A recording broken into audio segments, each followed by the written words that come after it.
खरं म्हणून गेलं तर महाराष्ट्राकरता ही फार दुर्दैवी घटना आहे.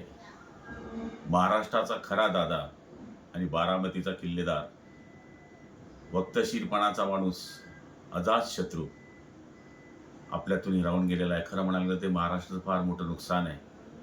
ते कोणत्या पक्षाचे होते पेक्षा ते सगळ्यांचे दादा होते.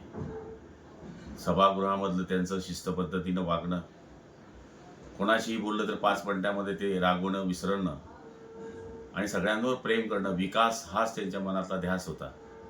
आज महाराष्ट्राला ही फार मोठी पोकळी निर्माण झालेली आहे.